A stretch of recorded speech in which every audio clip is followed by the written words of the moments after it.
Hello. Oh, look who didn't open it this week. I waited for you. It actually, like, I've been sitting here craving it, staring at it. Product placement. Oop. I hit the... You're more experienced in the Coke opening against the mic. I feel like I just smacked my mic a million times. I mean, it's hard not to do. We have our little mics here. And you do full-size Coke? Are you full-size Diet Coke person? Oh, yeah, I just do the minis. Not too much caffeine or aspartame. Soda's not good for you. I love the aspartame. I love the taste of aspartame. I do. It's like people loving the smell of gasoline. You know, I used to love the smell of gasoline as a kid, but now don't like that. Really? I really like it. That and fresh paint and Staples. Although I don't think Staples is open anymore. Staples as in the store or Staples as in the... Oh, Staples is open. We have one across the street. Is it? Oh, yeah. Do you love the smell in there? Well, it smells like boxes. Yeah, like it smells like cardboard and paper. I also like the smell of fresh cut grass. Yes. That's such a great smell. Such an Or like smell. grass after it rains. Yes. You know, I feel like that's the a similar smell. Joey likes the smell of, I know a lot of people do, they like the smell of their dog's paws. Oh my God. Like I thought you were about smell. to say like their dog's like farts. Ew. Ugh. No, I wouldn't say that on here. I don't think I've ever sniffed. Okay, you know what's actually the yuckiest smell? I feel like I don't know if you've is like a dog ear. Have you Yeah, I think I've Murphy's accidentally ears? smelled, not like intentionally. Like if I'm scratching Hutch's ear, like the inside of his ear, and like I sniff my hand. One smell that I really cannot stand is the smell of my dog's poop. It has been 7 years, Yeah, it's and I poop. still cannot get used to it. I dry heave almost every single time I go to pick it up. I don't think anyone enjoys the smell of their dog's poop. But not even enjoys it, but like it doesn't bother them. Like for me, I loathe picking up my dog's poop 3 times a day. But I do it every time because that's what a good dog owner does. But when I tell you it is the bane of my existence, I cannot stand it. That's so funny.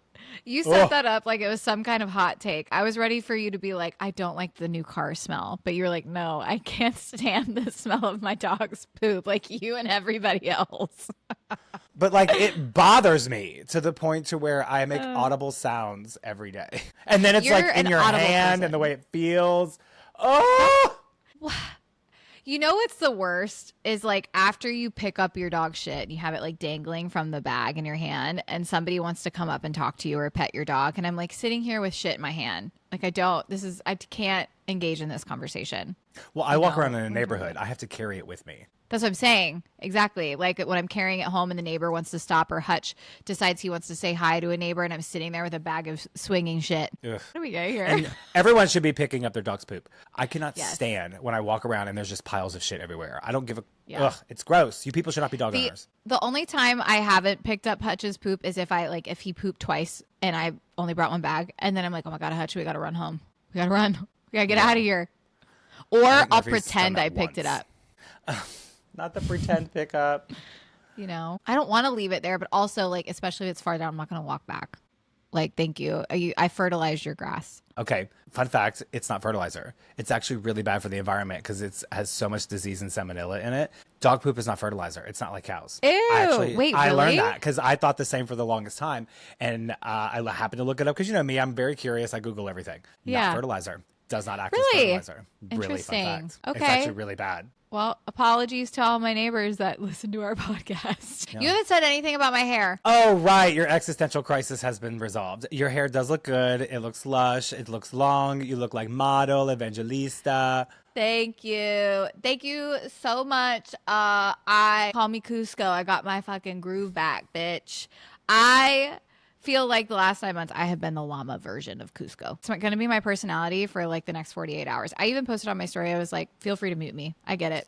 This is You where did I'm at say right now. that. Yeah, you can't tell me nothing right now. You know what's so funny too is so Bree has no financial interest in me adding my extensions back in. She doesn't. We barter. We don't pay each other. Like I tip her and that's kind of really it. So I get lucky there. But my point being, Bree has no reason to lie to me. When I left yesterday, she looks at me and she goes, "You look so much better. Never take those out again." Unless you have to get an MRI.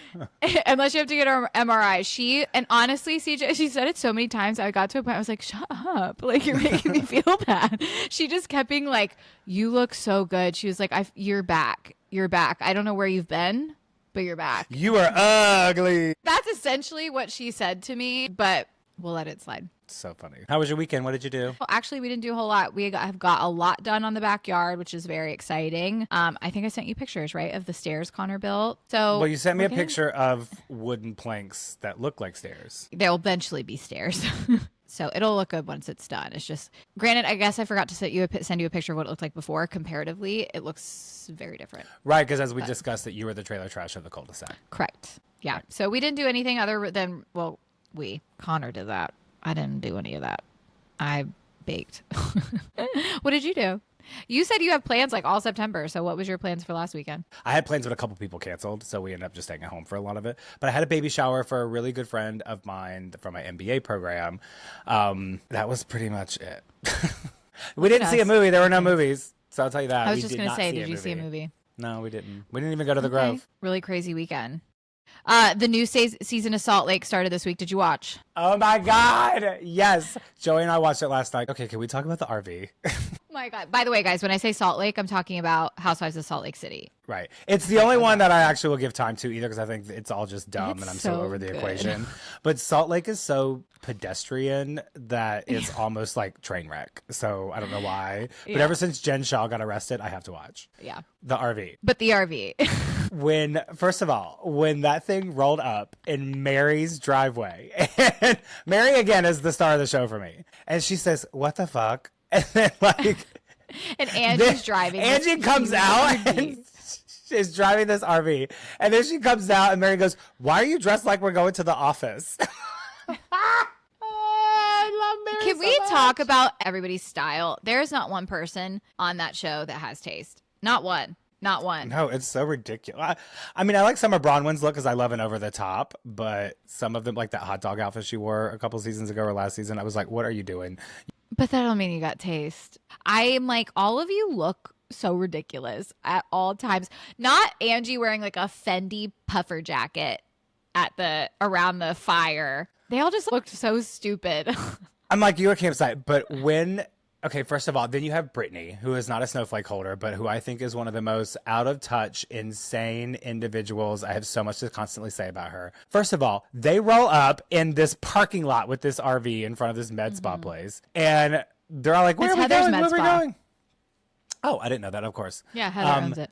And then all of a sudden, Brittany's wearing a bikini and she thinks she's going on a plane. Even if you thought you were going to a beach, why are you wearing a bikini when you think you're going on a plane? You look fucking absurd. It's literally winter. It's snowing when they're filming and she's in a bikini. With a coat over it. They're all like, all of them are asking, what are you doing? You look absurd. And then she's upset that she's not, I thought we were going to be around men. I thought we were going to do around this. And then when they're around this campfire, she sits there and goes, ding, ding, ding, I have an announcement. Yes. Jared and I got engaged. And then we got unengaged. And then Heather goes, this is not an announcement when you unannounce it. So then you just keep it to yourself. Brittany, it's almost like, do we think she plays into being that girl on the outskirts that's kind of not included? Girl? She's just a pick me girl. And she doesn't know how to socially enter a conversation in an organic way. No. Somebody will be talking about hot dogs, let's say, and then she will budge in and just be like, oh my gosh, like the other day I saw a wiener dog, like trying to make a connection, but she's like so far off. Like, I don't know is she like all there? I don't know. And then it's crickets and everyone's just like looking at each other like, what do we even say to this? When she went over to hug Whitney and Whitney's like, and Whitney just I don't put her hug hand you. up.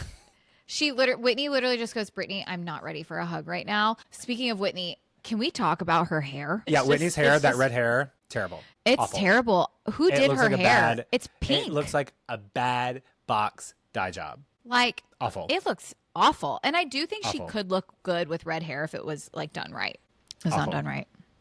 I think another hilarious moment is when that RV rolled up to their quote campground. I was like, girl, what the trailer park did you just get yourself into? It was awful. What was Angie thinking? I don't know. She goes, I didn't really look at it before we pulled in. You know what you also didn't do? Get food to feed your guests. She rolled up with hot dogs, no hot dog buns, and frozen veggie burger And patties wheat toast. and nothing else. And wheat toast. That was all you brought? And when she goes, oh, I have 2 great activities, right? I'm waiting for like, okay, we've got like this really cool activity that they're going to do. She goes, we're going to fly fish and kayak. Watching Mary fly fish is awesome. A. B. One thing that I'm not going to do in the dead of winter in fucking Utah is get in a kayak that might flip.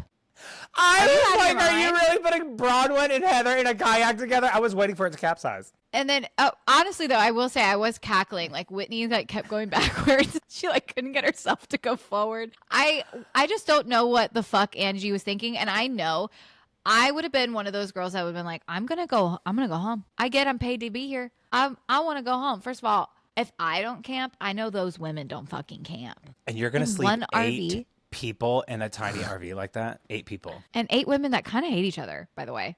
All of them kind of hate each other. Who approved this? Like, production was like, yeah, well, let's let this happen. This is going to be great TV. And it was. It was the most absurd thing I've ever seen. And it was a great funny. premiere episode because of it. The scene where they're in the RV sitting at the table and Brittany and Whitney were fighting. And Angie's just chugging tequila from the bottle. Did you notice that? She's just taking a swig every few seconds because they're just like fucking screaming at each other. While they're throwing digs at each other, like, at least I don't make my money sucking dick. I was like, what is going on? This is absurd. What is Brittany's job? You know, Joey and I asked the same thing, and the only thing we could come up with is... Why is she so upset about the sucking dick? Unless that's how she gets her bag. Not Angie. Okay, I watched what happens live after the one. We did too, and I hate that show. She was talking about Brittany's bump it. Oh God, I never watched that, and I ended up watching it, and I was so glad I did. I don't either because Andy Cohen has gotten on my nerves over the years. Yeah, and Demi Lovato was on it, who I think looks incredible. Looks great. Oh my God, Demi Lovato looks great, and she sounded so happy. Like Joey even said that, like she radiates this joy in her life, and I love it. I know that we've talked about her and gave her some shit before, but I'm absolutely excited for her. Like she looks so good. Yeah, I agree. Good, you go, Glen Coco. I was pleased with the first episode of Saltlake. Those bitches entertain me like no one else. Mary is the funniest woman alive, I think. Maybe she needs her own spinoff. She serious. is so funny. And I know y'all don't like Heather, but her confessionals crack me the fuck up. She's funny. The way she rags on people. I think she and I have similar humor, so I think that's why I think she's so funny. But everything she says in her confessionals, I'm like... What do you think about Lisa Barlow not being there? Lisa annoys the shit out of me. I would be fine with Lisa not being on the show, honestly. She's like, I have work. I'm going to be hanging out with Ben and Blake. Girl... I First know. of all, no one cares. I know. She said there's something about Lisa that just feels so smoke and mirrors to me. Don't you feel like that about her? I've never. I don't know. There's just something about her. Everything just feels like a big facade. But I have to say, as far as that trip goes, I probably would have been like, sorry, I've got a meeting with Blake Lively as well to get out of that trip. Girl, she doesn't have a meeting. She's going to be at some event that they might happen to be at. That's what it is. She's not sitting down with Ben and Blake and braiding each other's hair. I guarantee you that's not happening. Lisa is somebody that will stretch the truth beyond imagination to make herself look good because she's an opportunist. What I thought was really funny was Bronwyn going after her about all her lawsuits. The lawsuits. And but you can't deny them. People filing a lawsuit is public record. And then Bravo with their savagery, like stacking the lawsuit front pages on the screen. Whoever the producers are for Saltlake, they have to be making a boatload because the way they edit this show is fucking hysterical. It's well done. It's a train wreck that I definitely... It is. It's the only one I can still watch. I will definitely be watching and I'm ready for Jen Shah to get out. Like they were ragging on Jen Shah. They're like, we need to let her go. And I was like, I'm telling you right now, they would be dumb not to put Jen Shah back on that show. I think that they will. She doesn't get out till November 2026 though. Because I thought the RV with the SWAT team, I was like, wait, is Jen out? Is this how they introduced her? I said the same thing. I was like, what's going on? And then they Yeah. ended up being terrible strippers. Awful. Where did you get these Dollar General strippers?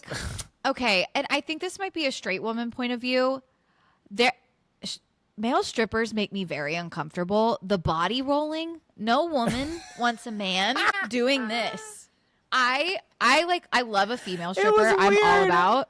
Please, like, put your boobs in my face. I love it. But a weird male stripper with his like banana hack doing the body roll, like, there's nothing sexy about that. And they were so scrawny, and one of them never left a tank top. I was like, you're not a stripper. You're just taking off your jacket. It was so... That weird. Made me so uncomfortable. And of course it was Whitney that hired them. Of course it was Whitney. Fun fact, did you know that Jen Shah and Ghislaine Maxwell, they've transferred her, they're in the same prison. Besties. Friends. Right. I need you to put Jen Shah on that show because I need you to tell shit about, like, what's up with her. Could you imagine? Can somebody that's in prison serve somebody an NDA? If you're in prison, do you have the right to do that? Could Ghislaine serve an NDA? I'm sure, like, an NDA is still an NDA. Yeah, and I guess you could have your lawyer draw it up. Do you think she would do that? Would Jen Shah sign it? It's not like you can leave. Or would Jen Shah just not honor it? She's probably like, I already been to jail once. I could do it again. Or would you be afraid for your life? Hello, we're talking about these people. Yeah, fair. Okay. Super fair. Super fair. Well, I wonder if they're talking. I wonder if they're hanging out. I'm very curious about that. Could you imagine? What if Ghislaine got pardoned and came out on Saltlake as like a friend of Jen? I can't. I literally can't. It literally just says like Ghislaine Maxwell, and then it just, you know how they label people as friends? Like, right. What would her Patty's tagline be labeled as a on the thing? Yeah. I wonder what Ghislaine's tagline would be. I was going to try and say something, but it's going to come out really wrong. Something about human trafficking. I know. I was going to say something like Fountain of Youth. I don't always get stuck in traffic, but when I do, I make it underage. Or something like that. Well, if I'm not on next week, you know what happened to me. If I got caught stealing, it's children. Oh my God. There's a knock on my door. The killer's here. You know what else aired this week? Dancing with the Stars. Watched Every Dance. Did you watch Every Dance? Yes, we watched all 2 hours. It was so good. So did Brie and I yesterday. I was so entertained the whole time. The whole time. I thought it was so good. Who is your numero uno? Robert Irwin. Same. I thought he fucking killed it. Killed it. Footwork was great. Footwork was great. He was having so much fun. He was, in my opinion, one of the only ones that you could see it in his face, how much fun he was having. Mm-hmm. He was singing. He was like popping off. And then to watch him go and hug his sister, who has been on the show. I didn't realize she won. I was very, very impressed by him. I just loved watching him and just how happy he was. Yeah. And he looks great. I truly he's great. Like I was blown away by the dance. I'm not going to lie, everyone else. And I don't know if it was just the choreo because it was like the first dance and they were trying to take it easy on everybody. But everyone else, I was just like, I need your feet to move a little bit faster, honey bun. Yeah, Joey says that that's common. The first episode is usually a little rough around the edges so that you can see their advancement as they go through the season. Yeah, that doesn't surprise me. And like I don't think they get a lot of time to practice and rehearse. And like you're just like figuring out what you're doing. They meet their partners for the first time when they go into that room. Is what I just learned. Like they don't know who they're getting paired with until they open that door in their first rehearsal. Another person I thought that did really well was the Mormon wife girl, Whitney. Yes, Whitney. I was like, okay, you know how to move. That you Whitney did can fantastic. move. By the way, there's no one that's had a better glow up ever. She looked amazing. Amazing. Yeah. I need you to go look at some older stuff of her. She looks completely different. She looks really so good. The other Mormon wife, Jen, to her credit, she's 6 weeks postpartum. So you got to like give her like some props for that. But I felt like, and Maddie said this, so I'm going to take this from her. She was in the air the whole time. He just was flipping her around. The whole time. I said the same thing. I was like, where was your dancing? Like the acrobatics were great, but I was just like, girl, you're spinning like a pinwheel. Move your feet. I was like, she gotta be getting dizzy. And the retired NBA player, I don't know his name. Do you remember his name? I can't remember his name, but yeah, bless his heart. At the end, when she was, I don't know what Julianne Hough asked him, but he was just like, I just wanted it to be over. I'm tired. Some of the people that surprised me, because the funny thing is like we've talked about a lot of these people on this show throughout the last 23 episodes. Throughout so the it's history like of our show. Throughout the history of our show. long So it's so history. interesting to see so many people we've talked about actually coming in one place. It's kind of like crazy to me. Some people that I will be watching, but I hope improved. Dylan Efron with your gay baiting. What was that? Why did he choose the song Milkshake? He did it to Milkshake.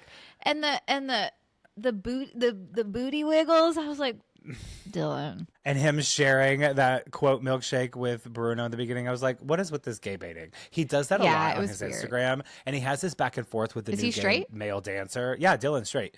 And apparently and a lot of people are giving this gay guy who's been going back and forth with Dylan on the internet and some of their posts like some shit because they feel like he's coming on too strong. And then he's going back and saying, well, Dylan's the one that told us to post that. Dylan's the one that told me to do all that. Like, I think Dylan plays into this gay baiting thing for the clicks because a lot of gay people follow him ever since Traders. That feels yucky.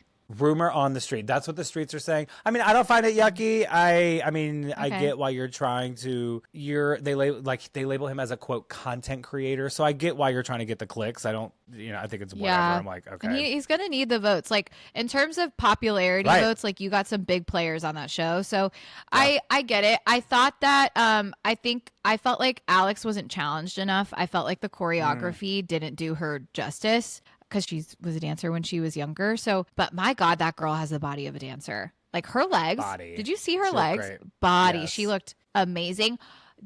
Danielle Fisher, is that her last name? Topanga.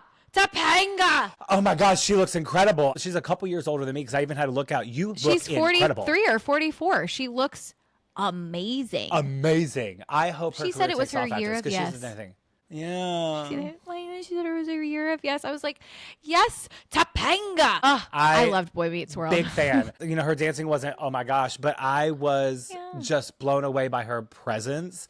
Her smile, I think, is absolutely radiant. Boy Meets World is one of my favorite shows on TGIF. And she hasn't done a lot of work in like over a decade. So I really hope this helps her career. Because a lot of people go on this show to do something with their careers and hope that something comes out of it. Okay. She is also probably one of the most stunning. I like truly top one of the most stunning women. Agreed. She has such seen. a unique beauty about her. She does. She is just absolutely gorgeous. Andy Richter, I thought was just the sweetest. He seems like he would be so fun to work with. Bless his heart. He tried. I mean, he's known to be a comedian on late night. Yeah, his sweatband, his little knee braces. I was like, you go, Andy Richter. His team didn't win on Lego Masters Junior, though. It was sad. Oh, I'm so sorry to hear that. And their ratings went through the roof. Apparently, they got twice as many votes that they did on the season premiere last year. So the viewership already right out the gate is going up. I mean, it worked. We're watching. We're excited to watch. And we've never really watched the show. Yeah. I truly enjoyed every minute of that 2 hours. I did too. I was entertained the whole time. I get why I've never been into it. I really want Robert Irwin to win. I just think he's the most infectious. He is so handsome. He looks beautiful with his partner. She is absolutely, she is just stunning. I know she might be a little older than him, but I hope they fall in love. I need them I need a little love story. I hope they fall in love. Well, apparently that show is known for creating relationships and sexual tension and stuff. I mean, this is intimacy. Well, yeah, when you're dancing like that. Yeah, 100%. Fascinating. Good luck to all the players. I'm very excited to keep watching. Okay. Also, I know this is just such a sidebar, but no one can rock a bob like Julianne Hough. Her hair. She kind of gets on my nerves. I like her. I've always really liked her. I listened to a interview on Not Skinny But Not Fat recently with her. She said she wants to shave off all her hair, and she is that bitch that would look good bald. She would look great bald. She's been through some shit. Tough shit. Was it cancer, I believe? Because she's married to, what's his name that's a judge? She's not anymore. Oh. She ain't married. No. Am I talking about the right person? Her sister-in-law. So Derek Hough, her brother. Yes. Her sister. That's what it is. That's what it is. Please disregard everything I said. What are you talking about? No. So Derek Huff's wife. Because I was like, wait, how did I'm I follow Julianne Hough. I feel like I would have known if she had cancer. Okay, we'll delete that whole fucking section because now I'm saying some really fucked up shit. That's not true. It's okay. We corrected it. It's honestly, I think Julianne and Derek are twins, so I think it's okay to get them like a little confused. You know, Julianne Hough looks great. Boss on your career, even though I think you try too hard sometimes.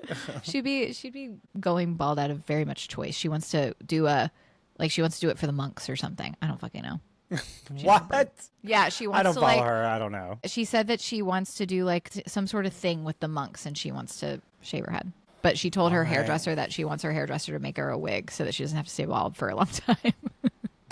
Dancing with the Stars, great night for TV. I will continue to watch. I'm kind of excited, actually. It's nice to have something wholesome, too, right? Yeah. There's nothing political about it. It's just dancing. Mm-hmm. It's art. It's super cool. It's a lot of fun music. The production's really good. I want to go live. It's right down the street. Joey's going to try to get us tickets. Do they like raffle? Because you know how like in Broadway they like raffle off tickets? Like so I've been to tapings of a lot of shows, like a lot of live shows. So what you do is you apply for tickets. They're free. You just get on this long list. And so you get told that you go, you wait in line, and then they pretty much tell you where you can sit. Joey and his sister actually one time were filler for someone's family, and they're like on TV. They sat behind somebody. Like and in the front? Yeah, and they're like at someone's table, and they ended up having to move because it was somebody's grandparents that ended up coming in, and they had to go back into the audience. But yeah, just a great week for TV. It was just such a fun week. But I do think we want to shift to something that's probably not as fun and something a little bit more uncomfortable. Gina and I have talked about this in depth. We have gotten an I Need Your Opinion submission about this. We actually both have had a plethora of people ask if we were going to talk about this.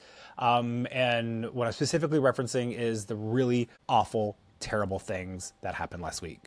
One of those being the gruesome murder and assassination of Charlie Kirk, you know, what happened in Colorado with the school shooting at the high school, stuff that is happening just in our political climate overall. And we want to recognize these are horrible things. But what Gina and I both agree is that there is enough conversation about this young man, his platform, what's being posted, what's not being posted, what people are saying, what people are doing. There's enough about that. Yeah. We're all being inundated with it. We're being inundated. And we do not want to add to that. We are not going to sit here and talk about the specifics of what happened, who any of these people are on either side. That includes people like Dean Withers, that kind of thing. This is not going to be that segment. So hopefully we're not disappointing folks, but it's just not where we want to focus. Yeah. And we don't think it would be productive, to be honest. No, agree. Yeah. I don't think it'd be productive. But, you know, sticking to our mission and what we want to do is I do think it's worth having a larger conversation about the state of where it's driven our country and how it's relating to the overall gun and political violence. And, you know, where I've seen sort of things sort of progress, how it's affecting other things throughout our country. So that's kind of going to be the take that we're going to take from this. And I kind of want to open it up just starting with like, I'm sick of the gun violence. Like, I really want something to come of this. Like, I don't want all of the deaths that we've been having to be in vain. And we've been talking about this for so long. Like, guns are the #1 cause of death in children. They are. You can't dispute that. It's there, right? Yeah. Yeah. Everyone keeps talking about what's happened to this young man, and I haven't seen one thing about people wanting to take action. What are we gonna do about it? Right.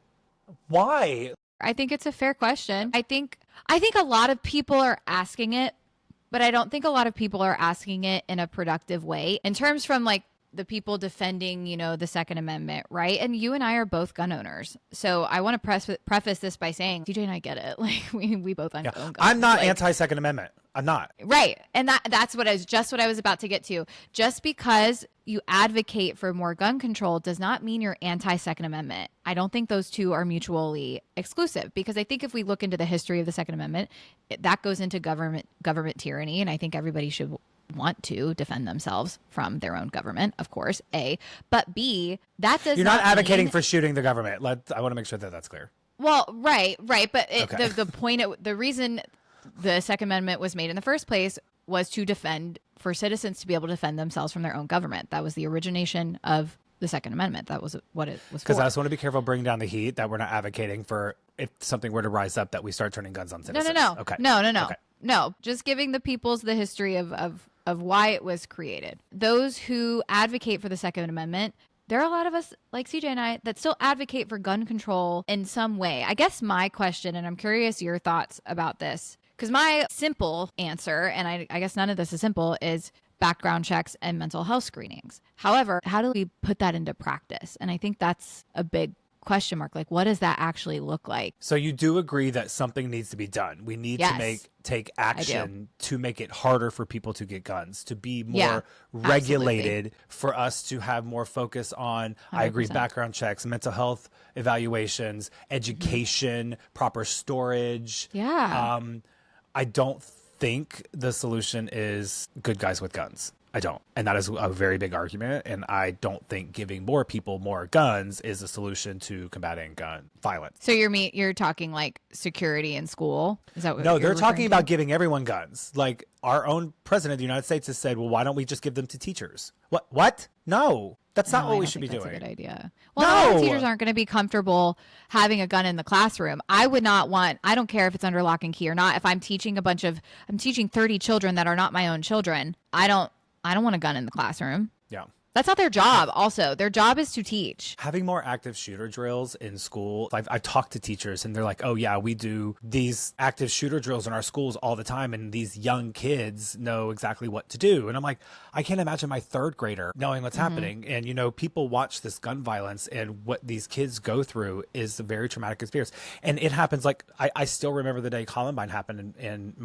I was in 9th grade, and we haven't done anything. It's all been thoughts and prayers. And I just don't understand how this is the perfect opportunity for us to do something. We want to hold this man in high regard. Great. Let's do something. Put us forth a gun control policy. Let's band together. I just don't know, but it's just like, I can understand from a perspective of, okay, how does that work? So are we talking specific guns? Like if people do own, let's say AR-15s, and they're not psychopaths, and never do we go into their homes and take them away? What does this look like in practice? I think is where people are getting a disconnect. And I can understand why people have that disconnect. We own certain guns in our home that people don't like, but I'm also I've never pointed them at anyone. Right. Well, I think it starts at tightening some of the restrictions on a federal level. Like there's a lot of state by state stuff, but restrictions on the type of guns you can have, or the amount of magazines you can buy at one time, or the quantity of bullets that you can buy at one time, the amount of guns that you can buy at one time, the lack of registration. There are stores in this country you can just walk in and pick one up, and like Utah, there are non-permit open carry laws. Utah has that. So for this man to be walking around with a gun with no permit, open carry is normal in the state of Utah.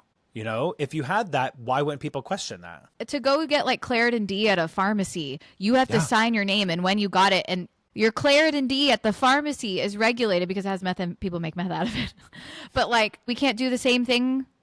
You have to have a license to drive a car. You have to have insurance to drive a car. Yeah. You have to have a license and registration and training and testing for a lot of things in this country. Why are we not treating something that is the number one cause of death in this country in a similar way? We're constantly brushing under the rug, and we have been since gun violence has increased for a long time. Right. So I'm really glad to hear you say that we need to be doing something, because I do get concerned about people not doing that. And I don't understand how we can continue to see third graders and hear the stories. It does not compute to me. I don't get it. I just don't get it. It's crazy. Yeah.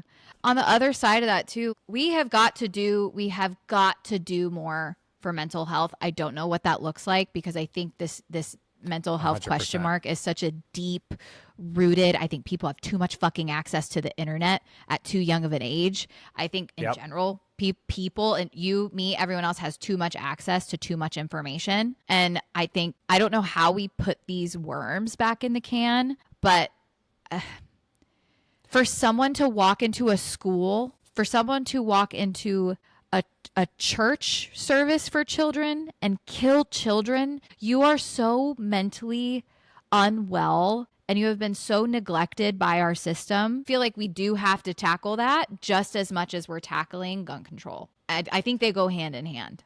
Don't you? I do. I think that that's one of the hands. I don't think it's the main cause. Yeah. I don't think it's the only cause, but it is a hand. I agree with that. I think there's a mental health crisis as a whole in our country with young people. And I've talked about it in another podcast that I have. I talk, like, for those that aren't aware, I've worked in public health for over a decade. It is something I'm very passionate about. Doing stuff to better the lives of the young people in our country is something that's very part of my core values and why I work on a lot of these boards and nonprofits. Why is it such a big talking point on the conservative side that mental health is a hoax? There's nothing wrong. They have rolled back billions of dollars into mental health support for the unhoused, for young people, for one of those things that we learned in the education system is for having more counselors and better counseling in schools. Billions of dollars have been completely axed from programs like that.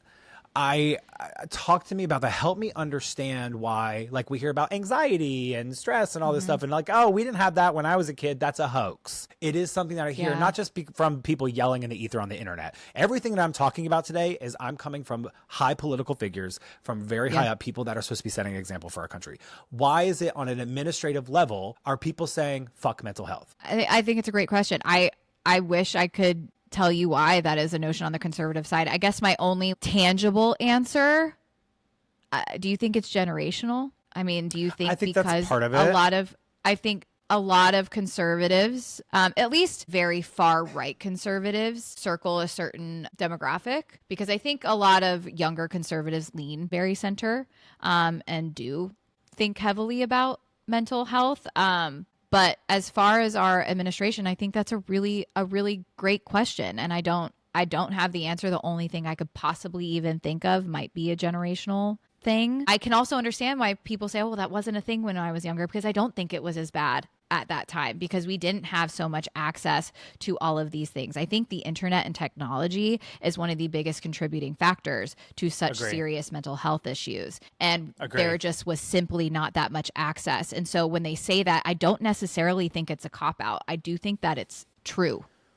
I also think that normalize having conversations about mental health was also not something like our parents did. Right. Mental health wasn't a conversation, especially when it comes to men. You don't talk about your feelings. You don't talk about your emotions. You don't talk about things like mental health. That doesn't make a strong man. That was very much a message in my household that was very loud and prominent when I was growing up. And so even, you know, some of our parental figures don't think therapy is necessary. They don't see the value in it. I think another part of it, though, is how the idea of mental health, from my perspective, is a very, oh, that's a liberal thing. Only liberals would talk about. Democrats only talk about mental health. I feel that that is one of the list of bullet points that feels like it is turned into a weaponization of, quote, the other side. And I think is one of the very many things that is fueling this very polarizing, violent divide. And one of the things that I've noticed about that is just in the last week, it has become a very loud political, I hate to use the word rhetoric, but it feels that way. It has obviously been around since we were going through the election and the radical left and all this from my seat. And one of the things that was very concerning to me, and again, I want to say that I'm going to say the next part of what I'm going to say is not coming from all the basic general public and all these people yelling into the ether online on both sides, because I do think both sides are fuck the MAGAs and fuck the liberals and all this stuff. Everybody is screaming into the ether, myself included. I will troll people online and be like, you sound so dumb. I do.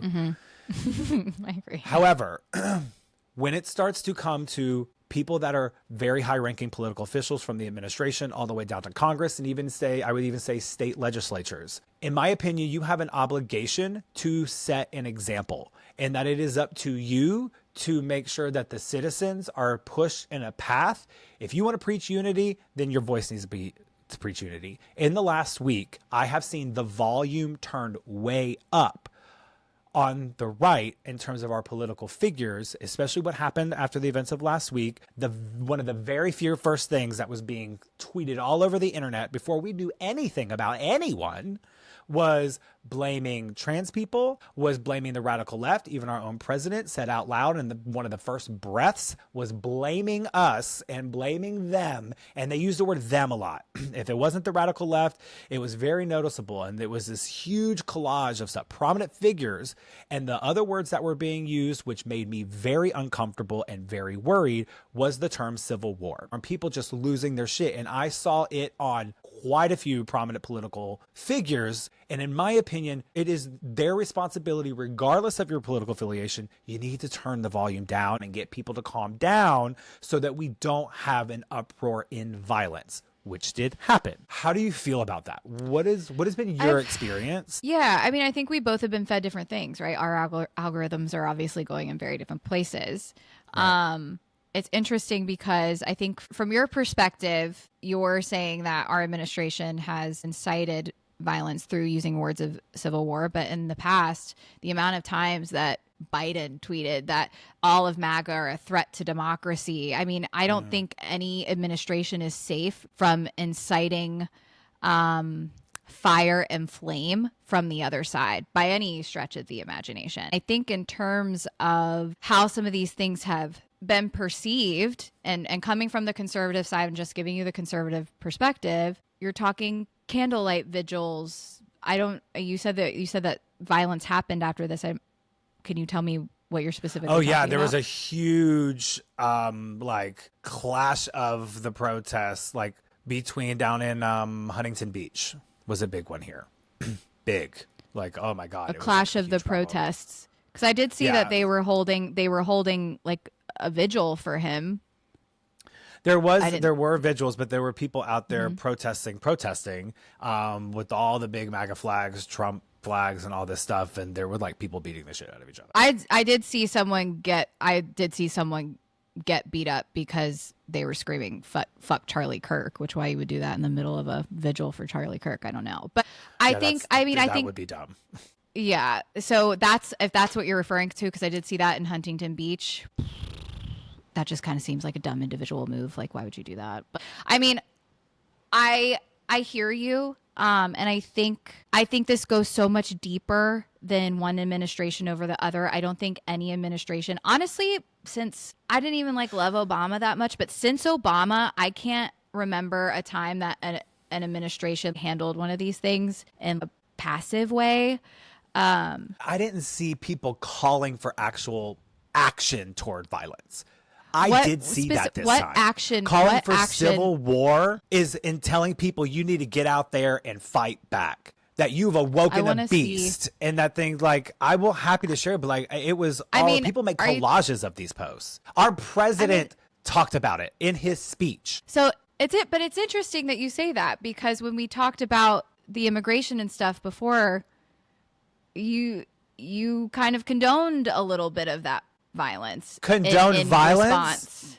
Well, you said if I got chipped out that you would be punching vehicles and putting your hand through a windshield. If I was pushed around, I didn't say put my hand there, but if I was getting pushed around and I couldn't, I'm tired of being pushed around. But the thing is that that's somebody being violent toward me. I'm going to fight back. I don't see anyone on my side getting out there and deliberately punching people. That's a predominant figure. And I hear your point about saying that Democrats thinking that MAGA is a threat to democracy, but that's not them saying you should go out there and cause civil war, cause havoc to keep these people from doing something or to keep them from saying their message.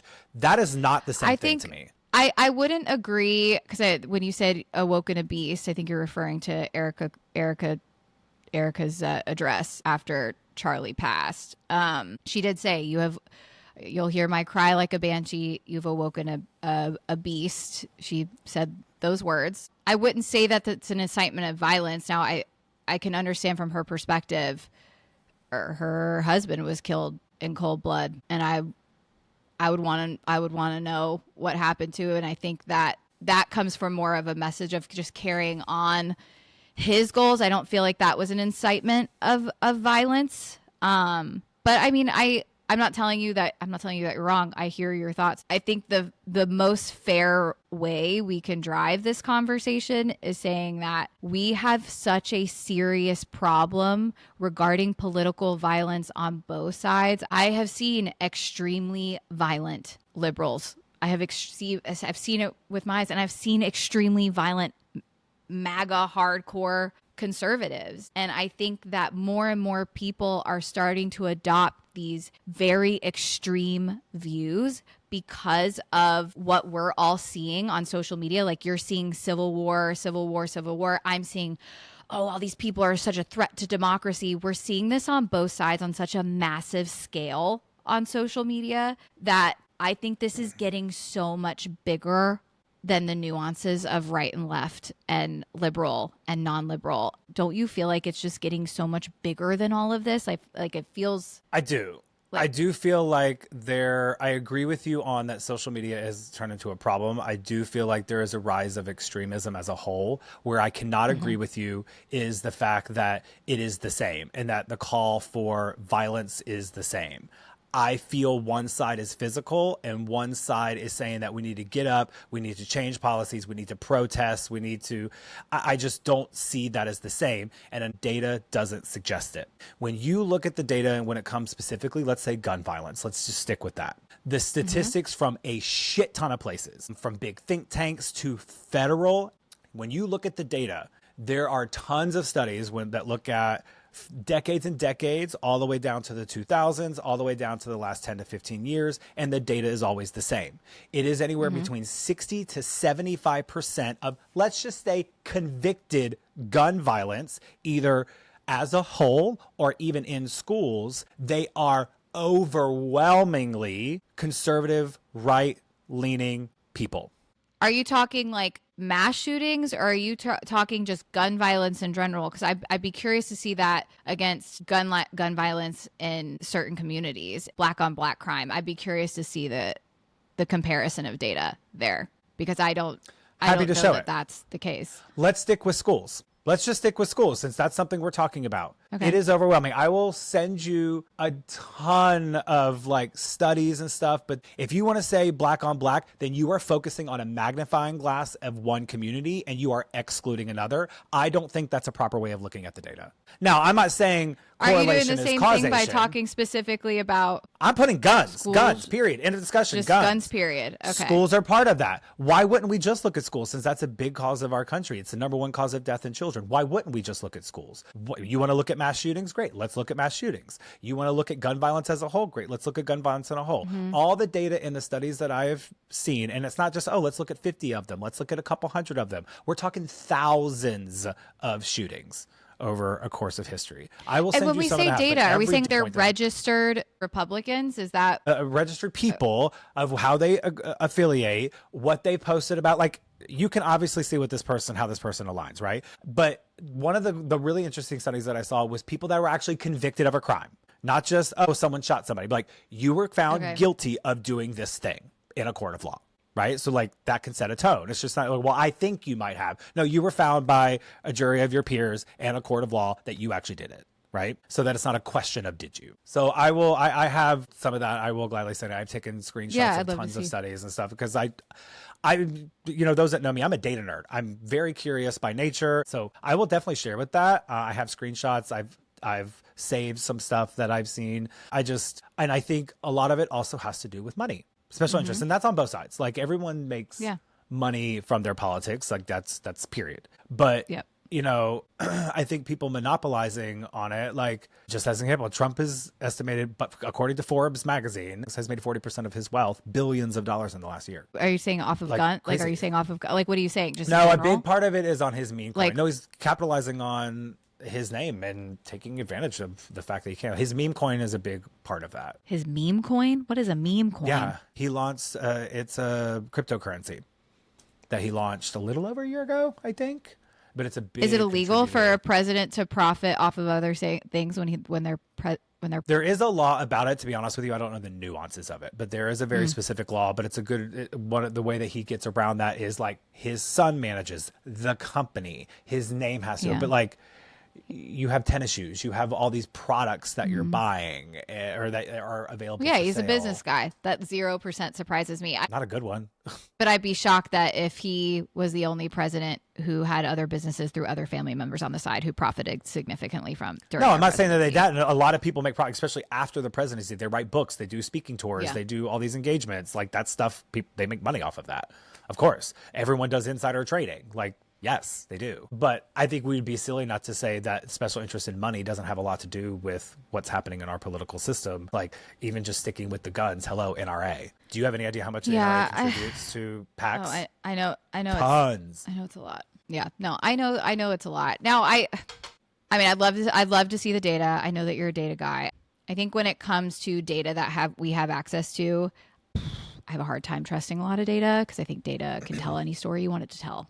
I feel that there is no one side that is more violent than the other. I just don't. I have seen some of the most heinous things said and done by liberals and far right conservatives.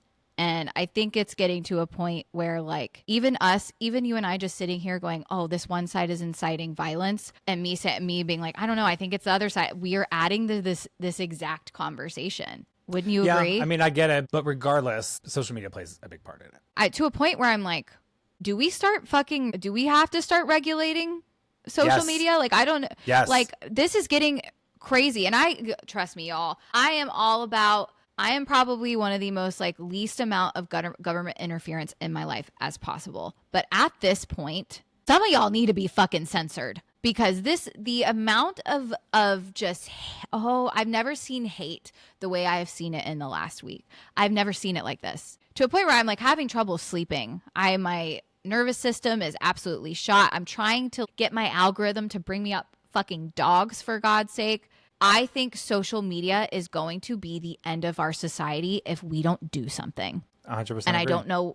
I don't know what that answer is, but it is absolutely out of control. But I agree. I think the biggest issue again is follow the money. What I've seen over the last week is the algorithm hating each other, in my opinion, has turned into one of the biggest currencies. I no longer think it's time. I think what we have seen and what's been proven over time, when I saw it with the 2016 election, is putting the other side against each other is getting more views, it's getting more clicks, it's getting more likes, and let's feed the algorithm so that people continue to hate each other because it's making me more money. And I do believe that people are profiting on us yelling at each other, and they want us to be more violent. They want us to scream at each other. They want us to create more content. But what I'm concerned about is it being an equal playing field with everyone being treated the same in terms of if we're going to regulate and if we're going to put caps on things like age limits. We should be having age limits because of the trauma that these people are experiencing on an insane amount of level. There should be age limits. There are countries that do that. The types of things that could be said. We sort of did this about misinformation during the pandemic, and then all those rules went out the window. If we're going to regulate it, I need it to be for everyone at a certain level. But then we're getting into this whole free speech paradox, right? Of like, well, what is that line? Right. How far do we get before we start stifling what people want to say on an open platform? But where I kind of get to it is that, okay, well, social media has the word media in it. There are still rules and laws about what certain news outlets, be television, print, radio, can say about what is true or not. And they get sued all the time about, you can't say that, right? For example, just on a very popular conservative news outlet, they were talking about the unhoused and what do we do? And they have these programs and they need to use these programs. And then one of the comments made give him involuntary lethal injections. Like, did you just say euthanizing the unhoused? Like, did you really just say that? And he had to come out and make a public apology about it. And I'm sure there's lawsuits about it, but you can't go on TV and say we should kill people. Yeah. Like, are you insane? Yeah. I mean, over this last week, I think we've seen a lot of people get punished for saying shit they can't fucking say. Like, you just can't say certain things. Like, yes, or that people misinterpret it and they want to sit there and put their lives on a public forum and put people at risk of being harmed. Yeah. Like, I have purposely not posted anything political, whereas you have posted some stuff because I don't want to get involved in those conversations or put myself at risk or I have no problem posting politically. I have in the past, but I have very purposely and intentionally kept it down because I don't want to contribute to this. There's enough going on and I don't want to be one of the reasons right now while the heat is on full fucking blast. I hear you. I just don't know I don't know what that would look like, right? Like a big reason a lot of that went away during COVID is because a lot of things were being censored that were not in favor of Pfizer. And so that's a big reason why it went away. So it's like there's so many little details to this, and it's similar to the gun laws. Like, yes, in an idyllic world, this sounds like a great idea. How do we put this into practice? And what does that look like? Age limits, I think, is easy peasy. I don't think kids until they're 18 should be able to be on social media. I get parents can do whatever they want with their own children. I think it's showing us every single year how much worse it's getting. Our youth are so fucked, and it is so sad, and they all have such severe mental issues that young children should not even kind of be thinking about. Growing up is hard enough. So I think that is a simple answer. Now, as far as everything else and how we do censor certain things and how we monitor certain things, I just wonder what that looks like in practice. Like, I don't want to sound so doomsday, but I don't know that there's an answer to this. Well, I think it could start by not attacking very specific communities. I'm not even talking about religion. My community has been under fire in a way that I have never seen before in my life. The amount of people posting and talking about the trans community and calling for violence about them and speaking so terribly is terrifying. And I feel that are being very attacked, very villainized, and being used as this example of these are the bad people and we need to do something about it, when it is a small, tiny percentage of our entire population. Right. 100%. No, I saw that once. My people are being targeted, period. Once that came out, I think I even posted a thread about this. I was like, okay, well, now what we can't do is condemn violence against one person and then rope one and then condemn an entire community for one person. Like that's absolutely hypocritical. Absolutely hypocritical. I think the second thing is money. It all comes down to money. You and I all the time say, follow the money.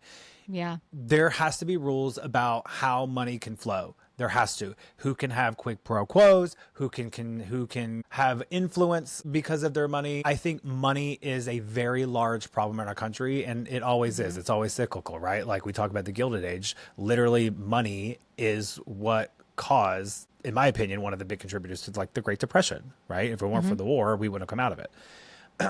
I think we're back into a similar time. Social media makes a lot of money, and there are a lot of people that make a lot of money on it. And we talk about, that type of stuff in the media. It's happening right now. The special interest in the money is happening at a very crazy rate.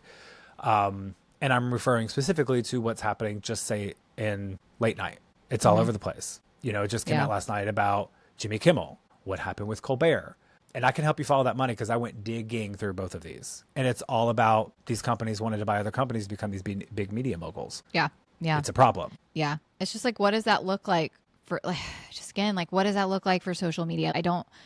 Do we censor very certain words? There should be words that I think should get censored, but then it depends on, of course, the context in which they're used. Even on, it was The View. It was they had a guest. I don't know who he was, but I thought he had a really, really good point. And again, this kind of goes back to I feel like all sides are definitely to blame for an incitement of violence and how things are feeling and people just getting worked up. I think throwing around, oh, he's a Nazi, he's a racist, you're a racist because you're MAGA, you're a bigot because you're MAGA.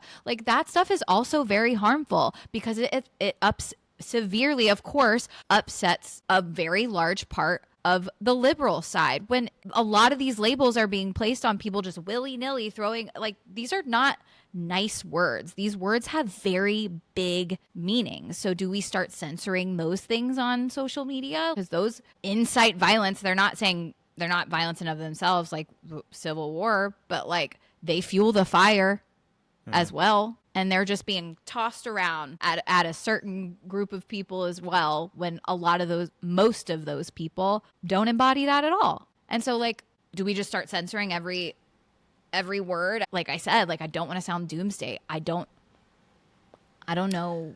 Yeah, because again, we have First is. Amendment, the whole freedom of speech thing, right? Like that's Which where is we important. are. Yeah. But, I mean, at what point can Colbert and Jimmy Fallon not speak to something on TV as a comedian, right? When the FCC is now putting pressure on these companies saying to Skydance, I'm not going to let your merger go through if you don't get this guy off TV. When Skydance wanted to buy Paramount for $8 billion, right? They got rid of Colbert. The next day, they announced the deal went through. And those people are very large conservative people. David Ellison is the biggest shareholder in voting rights of Skydance. Very big Trump supporter, has donated a lot of money to his PAC and his campaign. Then you go into what happened right now with Jimmy. According to what everyone is saying, why he was removed from the air, in my opinion, wasn't even that bad compared to I didn't think it was that bad either. I didn't think it because what did he say? He didn't say anything negative about quote. Charlie. I actually wrote it down. Yeah, read the quote. We hit some new lows over the weekend. The MAGA gang desperately trying to characterize this kid who murdered Charlie Kirk as anything other than one of them, and doing everything they can to score political points from it. That's what they're saying was what he said. Yeah. I don't think it was bad enough to be put off the air. Now, I agree with what he said in terms of, like, we've hit a new low. I think everybody has hit a new low. I think he kind of negated his own words. But I think he should not have been. I think he's suspended, right? He's not officially fired. Oh, and the show's being taken off the air indefinitely. Okay. I think that's a reach. I don't think that should have happened. I definitely think he should have gotten a slap on the wrist. I think it was not quite, maybe just it felt a little out of touch. Yeah, and my perspective where it came from is it wasn't ABC that made a decision because, we just need to do that because we need to distance ourselves from this conversation. Mm-hmm. To me, what it was is you have Nexstar, which is the second largest media company that owns local news stations in this country. They are very interested in buying Tegna, who is the second largest owner of local news stations, and they are the largest owner of affiliate stations, ABC, NBC, and stuff. That's very local television, right? It's not like a big city like LA or New York where ABC owns ABC TV. And so it's affiliate. So there's national programming that comes down, and then there's local programming content that comes locally. That's very expensive. Well, they want to buy this company for $6.8 billion. Well, there are very strict rules in the FCC that regulates it, that's saying you are not allowed to own more than 39% of these stations. That's just a rule. That's the law. Well, they own 39%. So according to that rule, you can't buy this company. So there's now been pressure by the FCC, and the lead of the FCC that was appointed by the administration has already publicly gone on. It was on a podcast in the last week putting pressure on what they're saying about this and that, the other, who actually went out publicly last night and made this post about how they're congratulating Nexstar on what they did. And so Nexstar said that they told ABC that they were going to cut Kimmel from any of their programming across all of their news outlets. Sinclair got on board, which is another large mogul that owns local TV, said they were never going to air it. Well, do you know how much money it is on a national level for advertising, which is where a lot of these networks make their money? All of a sudden, you're not going to have this advertising on there. People aren't going to watch. They're going to lose a lot of fucking money. So, of course, let's put pressure on getting rid of the guy that makes these people uncomfortable. And I would put a lot of my life savings on the line to saying I wouldn't be surprised if this deal goes through very soon, like very quickly. Because now what's going to happen when they buy Tegna, they will have 80% market share of every household in this country for local television. Ooh. 80% of this person who owns these stations, Perry Sook, who is the biggest shareholder and who is a very conservative person who also donates a lot of money to the Trump administration. So it is hard for me to not feel like there is a lot of political pressure to stifle the media to fit a certain narrative, which also, if you look at the plan before the election that was written down, this is outlined in the plan. It has been. I have been saying that this is going to happen for almost a year. And here it is happening in real time. Yeah, I mean, like you said, follow the money. And then the president tweeting. Proofs in the pudding. saying true socialing, whatever you want to say it, then saying, good, this happened. Colbert, you got it. Kimmel, you got it. And then went out and said, Fallon and Seth Meyers, you're next. NBC, let's go. Jimmy Fallon doesn't even say anything that bad. Sorry he makes fun of you. Like, That's what he said. Christ. Yeah. No, I think you have a million and five fair points. I think everybody, honestly, I don't care how you feel about it, everybody should go listen to Candace Owens right now. No one is ripping apart our administration and the vested interests like her and following. Talk about following the facts. That girl, nothing slides. She's an interesting follow right now. I honestly, no matter how you feel about her, Girl, they're going to silence you. You better be careful. I hope you're beefing up your security. Quick. Well, she needs to come with like some facts and stuff like that, because right now it's just conspiracy. So I think she should be careful. Have you been like looking at I have listened and watched, but she crazy. hasn't presented anything that says, look, this actually happened. It's just speculatory. So I just be careful. Hope she has security. Well, yeah. I hope she has security, my God. But no, I think you're making a lot of valid points. I'm not disagreeing with you. I think what Jimmy Kimmel said was stupid. Do I think he should have gotten fired for it? No. And do you think that they should be controlling the media? Do you think they should be controlling social media? I don't think any government, again, that kind of comes back to that same question, right? The only way that we can censor social media is with government control. And I think that's a problem. And it goes back to being like, I do not know how we put these worms back in the can, because the only way to control this stuff is through the government. And I don't think that's a good idea. I don't think a government should have that much control over any society. What about a private company like Larry Ellison, who is David Ellison's son, who would just now beat Elon Musk as the richest man in the world, is slated to own 80% of TikTok. Is he?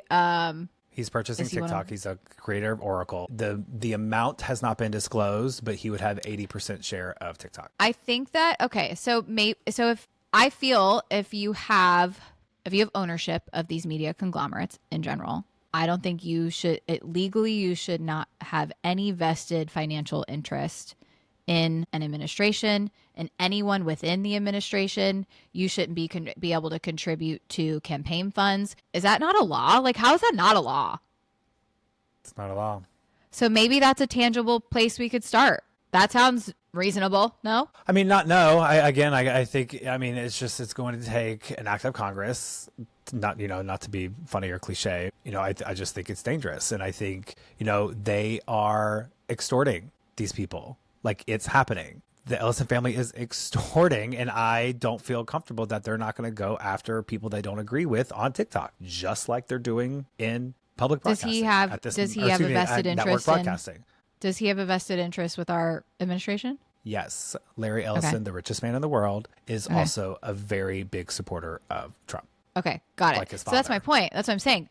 It should not be legal to profit in any way off of anyone currently in or that has been in our administration. Do you think that's the same for the power. government putting political pressure, like the FCC saying, I won't let your deal go through if you don't do this thing? 100%. I think that should be completely illegal. That's what I'm saying. I don't think the government should have any sort of vested interest in any of our media conglomerates at all. Even if it's preventing them from having monopoly. What do you mean? Especially if. So so they would need to have, there's regulation. So should they still govern? Correct. Like, you can't have more than 39%. Well, now I wouldn't be surprised if they let them have 80%. So are you saying that they shouldn't be able to regulate that at all? Like, again, to your point, where's the line? I see what you're saying. Oh, that's a good point, because then they're the ones that Right. that law. Right. Ooh. Because monopolies are a big problem in our country. Like, you go back to the Industrial Revolution, the Gilded Age, what happened in the Great Depression, and what those people did in stock market manipulation. The reason we have these laws is because of the wealthy taking more money and causing a huge imbalance in finance in our country. Like, that's why we have these regulated FCC laws, because having a monopoly is crazy, and they make some of these companies break up. Like, Google had to do it because they can't have monopolies and have control over people as private companies. Right. Yeah. So where's the line? Right. Yeah. I don't know how we come out on the other side of this. I don't. What makes me sad, though, is at the end of the day, what I truly believe in my heart, when you take the special interest out, when you take all this complaining out of it, I think at the end of the day, we all want the same thing. We all want security. We all want to be housed. We all want to feed ourselves, feed our family. We all want quality health care. We want everyone to be taken care of. We don't actually want people to die. I truly believe in my heart that people can sit there and scream into the ether and call for violence all they want to, but I don't think in the middle of my heart, and a lot of the very conservative people, like even, I know you have some very conservative friends of yours that I spent time with, I don't think they want me to die. They may not like trans people and they may not like it at all, but I would hope in my heart that these people don't want trans people to die. No. Right? Just like I don't think that, your friends that I love dearly I know that they don't think I'm a fucking racist and a bigot. It goes the same just because I'm a conservative. Like it goes both ways, right? Like I think you're 100% right. I think that everybody wants the same things. I had a really great conversation last week with my old teacher's daughter. She is of the queer community. She is a young woman, and we had the most productive conversation. We did not agree everything, but she and I both apologized for our lack of accountability on a couple topics. And then we ended the conversation saying, you know what? At the end of the day, we both want the same things. I hope you're doing well. Say hi to your family. And it was a really great conversation. And it wasn't that fucking hard for me to say, you know what? I'm sorry. I was wrong about this. And it wasn't that fucking hard for her to say, you know what? I'm sorry. I missed that. Right. Having a productive conversation about it, I think it's important. I think we just need to kind of zoom out and look at the fact that I think, I think one side sees it as there are communities like mine or other communities that are taking something from them, which I don't want you to feel that way. You deserve to have the same things that I think I deserve to have as well. But I don't think people are taking something from you. And then I think another side sees it as there is an imbalance, and historically has been in the past, of the rich getting richer and people wanting to continue to change our system back the other direction to make it to the point to make those people that are getting rich easier to get richer, right?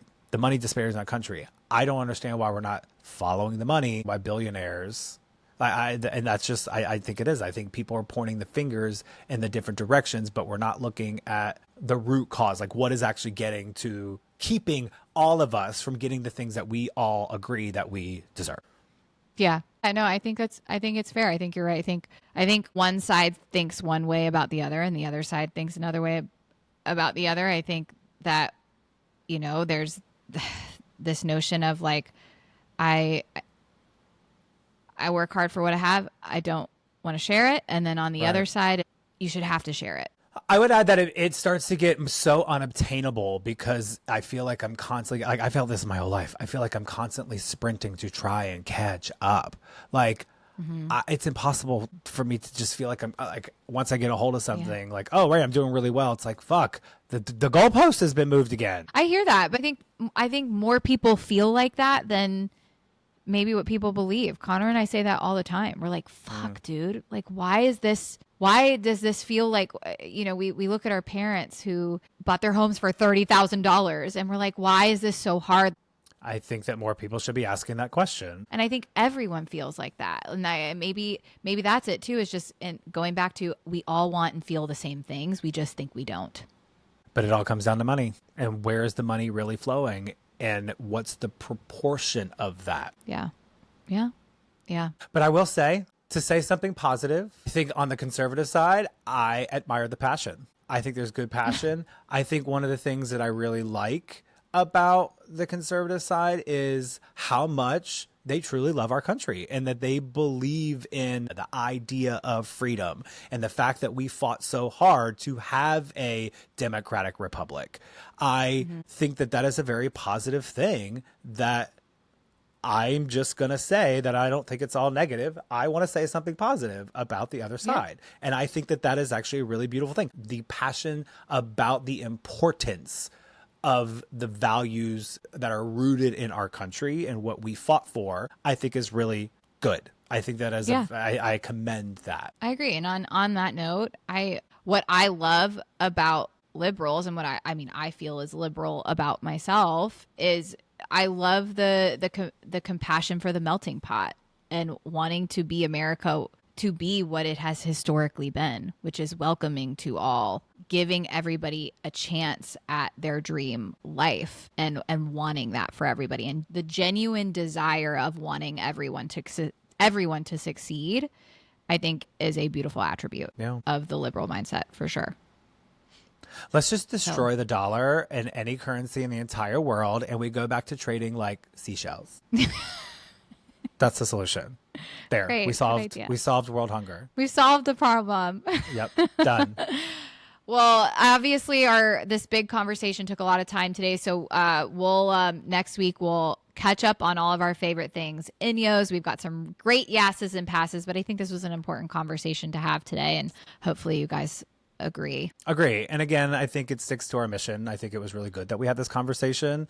Yeah. It was an inyo, to be fair, and we got It was an inyo. We both got so many people asking us if we were going to address this, and I think it goes back to the root and in episode 1 why we wanted to start this and have different perspectives and trying to share those perspectives with each other. So hopefully everyone that listens, because I know we have listeners on both sides of the fence. Oh yeah. And so hopefully each of you got something out of this conversation and can maybe see something from a different perspective. So totally. I appreciate you, Gina, for at least having this conversation, and I thought it was productive. I like that we didn't yell at each other and we had disagreements about stuff, but I didn't think that you were a fugly bitch and that this, wasn't writing in my Mean Girls book about it. She is a fugly slut.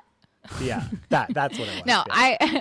I agree. I actually had a lot of anxiety going into this conversation this week. I think just because this week felt anxious. And one thing I love about you and I love about our relationship is I've never really left a conversation feeling like you and I aren't good. And so I think I need to learn to leave my anxiety at the door, because I know that it's just never going to happen and we're able to have a chat. So hopefully other people feel that way about their family members. Yeah, I appreciate you saying that. Really And I think that's a good example to set for others, that when you do have anxious, and if it did get to the point to where that we were feeding into that, or you didn't like my approach or reply to something, then let's have that conversation. You and I talk about the importance of having conversations about stuff, and I would want that even if it's not on air. So hopefully that inspires you all to do the same and try to find a productive way to talk, just like you did with your teacher's daughter. Totally. Well, thanks for hanging in with us, guys. I know this is probably gonna be a long episode. We'll get back to all the fun stuff next week, but we hope you guys have an amazing week. Indeed. Have a great week, everybody. I love all of you. Yes, and everybody put down your phones. Go read a book. Yes, put down your phones. Like a challenge. Get off social media. Just get off your phones. Yeah, but tune into my hair content. Oh, God. Toss. Bye. Bye, guys.